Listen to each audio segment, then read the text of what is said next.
التفاحش یعنی فحش گوئی کرنا، بیہودہ گفتگو کرنا، فحش گوئی کرنا یہ کبیرہ گناہوں میں سے ایک بڑا گناہ ہے۔ نبی اکرم صلی اللہ علیہ وسلم نے ارشاد فرمایا لیس المؤمن بالطاعان، وہ شخص مسلمان نہیں ہے جو دوسرے کے اوپر طعن کرے، ولا باللعان، وہ شخص مسلمان نہیں ہے جو دوسرے پر لعنت کرے، ولا الفاحش، وہ شخص مسلمان نہیں ہے جو بیہودہ گفتگو کرنے والا ہو، ولا البذی، اور وہ شخص مسلمان نہیں ہے جو بکواس کرنے والا ہو۔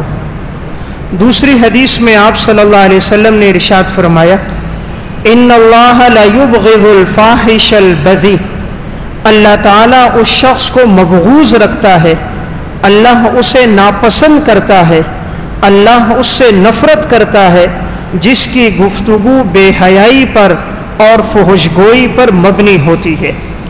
تو ان دو احادیث سے معلوم ہوا کہ کبیرہ گناہوں میں سے ایک گناہ ہے فحش گوئی کرنا، بیہودہ گفتگو کرنا۔ آج کل معاشرے میں یہ بھی بہت عام ہو چکا ہے کہ انسان اپنی بات کا آغاز کرتا ہے تو بیہودہ گفتگو سے، فون اٹینڈ کرتا ہے تو گالی سے، بلاتا ہے تو گالی دے کر، بات کرتا ہے تو غیبت اور طعن کے ساتھ، کسی کو پکارتا ہے تو ایسے نام کے ساتھ جس سے اس کو تکلیف پہنچے، اور اسے فخریہ انداز میں کہا جاتا ہے، بیان کیا جاتا ہے، اور انسان اسے گناہ ہی نہیں سمجھتا۔ تو آپ صلی اللہ علیہ وسلم نے بڑے سخت الفاظ میں فرمایا کہ جو شخص فحش گوئی کرے گا، آپ نے فرمایا وہ مسلمان نہیں ہے۔ صحیح بخاری کی روایت ہے، رسول اللہ صلی اللہ علیہ وسلم نے منافق کی 4 نشانیاں بیان فرمائی۔ آپ نے فرمایا منافق کی پہلی نشانی یہ ہے کہ اذا حدث کذب، بات کرے گا تو جھوٹ بولے گا، واذا وعد اخلف، نمبر 2 وعدہ کرے گا تو خلاف ورزی کرے گا، نمبر 3 واذا اؤتمن خان، جب اس کے پاس امانت رکھوائی جائے تو خیانت کرے گا، اور نمبر 4 واذا خاصم فجر، جب گفتگو کرے گا کسی سے جھگڑے گا تو فحش گوئی کرے گا، کسی سے جھگڑے گا تو فجرا، بیہودہ باتیں کرے گا، گالم گلوچ کرے گا، بکواس کرے گا۔ آپ نے فرمایا کہ یہ شخص منافق ہے۔ جس میں 4 باتیں پائی گئیں تو کہا کامل منافق ہے، اور اگر کوئی ایک بات پائی گئی تو آپ نے فرمایا ومن کانت فیہ خصلۃ منہن کانت فیہ خصلۃ من النفاق، اور اگر اس میں کوئی ایک بات پائی گئی تو گویا کہ اس میں نفاق کی ایک خصلت موجود ہے۔ تو گویا احادیث میں ہمیں اس گناہ سے روکا گیا ہے کہ انسان فحش گوئی نہ کرے، اپنے آپ کو اس گناہ سے بچائے۔ اکثر لوگ جو جہنم میں جائیں گے، حدیث میں ہے نبی اکرم صلی اللہ علیہ وسلم نے فرمایا 2 چیزوں کی وجہ سے جائیں گے، نمبر 1 زبان کی وجہ سے، اور نمبر 2 شرمگاہ کی وجہ سے۔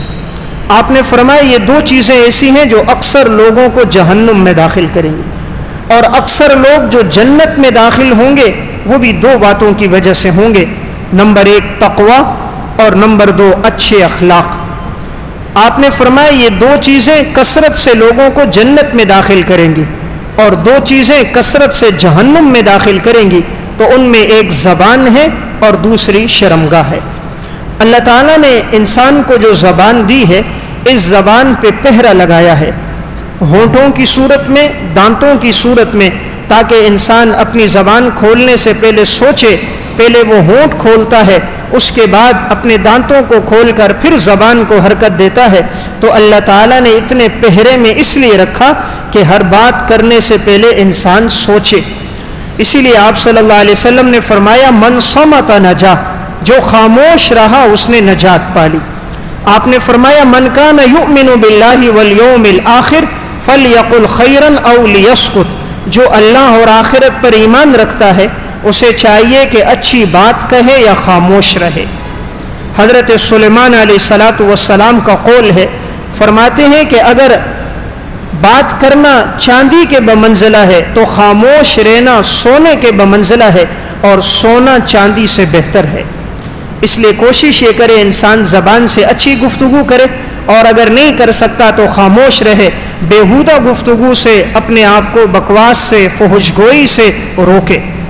آپ صلی اللہ علیہ وسلم نے ایک موقع پر خطبہ دیا، صحیح مسلم کی روایت ہے، اور آپ نے اس میں 5 جہنمیوں کا ذکر کیا کہ 5 آدمی جہنم میں جائیں گے۔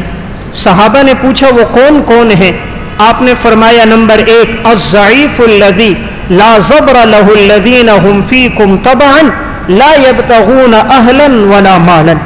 آپ نے کہا کہ پہلا شخص وہ ہوگا کہ وہ جاہل کہ جسے کوئی تمیز نہیں ہے حلال اور حرام کی، دوسروں کے پیچھے چلتا ہے، اہل و عیال کی بھی کوئی فکر نہیں ہے۔ اور دوسرا آدمی والخائن، خیانت کرنے والا۔ اور تیسرا آدمی رجل لا یصبح ولا یمسی الا وهو یخادعک، وہ نہیں صبح کرتا اور نہ شام کرتا ہے مگر لوگوں کو دھوکہ دیتا ہے۔ اور چوتھا آدمی آپ نے فرمایا الکذب، جھوٹ بولنے والا۔ اور 5واں آدمی والشنطیر ای الفحاش، بیہودہ گفتگو کرنے والا۔ آپ نے فرمایا کہ یہ 5 آدمی جہنم میں ہوں گے، تو ان میں ایک آدمی وہی ہے جو بیہودہ گفتگو کرتا ہو۔ اس لیے ہمیں کوشش کرنی چاہیے کہ ہم اپنی زبان کی حفاظت کریں، اپنی زبان سے کسی کو تکلیف نہ دیں۔ اسی لیے تو حضور نے فرمایا المسلم من سلم المسلمون من لسانہ ویدہ، مسلمان وہی ہے جس کی زبان سے اور ہاتھ سے دوسرے مسلمان محفوظ ہوں۔ آج ہوتا یہ ہے کہ اگر نوکر تھوڑی دیر کر دے، تاخیر کر دے، آنے میں اسے کچھ وقت لگ جائے تو فوراً ہی مالک اسے بیہودہ گفتگو شروع کر دیتا ہے۔ بچہ بات ماننے میں تاخیر کر دے تو باپ فوراً ہی اسے بیہودہ گفتگو اور گالم گلوچ شروع کر دیتا ہے۔ کوئی بات نہ سنے تو مخاطب کرنے کے لیے گالی کے ذریعے سے کرتا ہے۔ یہ جو معاشرے میں ایک وبا پھیل رہی ہے، اس سے ہمیں اپنے آپ کو بچانا چاہیے۔ آپ نے فرمایا کہ کبھی انسان ایک کلمہ کہہ دیتا ہے اور وہ جہنم میں گرتا ہے، 70 سال کی مسافت پہ گرتا رہتا ہے، یعنی اتنا جہنم کی تہ میں چلا جاتا ہے ایک بات کی وجہ سے۔ تو یہی زبان انسان کو اسلام میں بھی داخل کرتی ہے اور یہی زبان انسان کو جہنم میں بھی لے کے جاتی ہے۔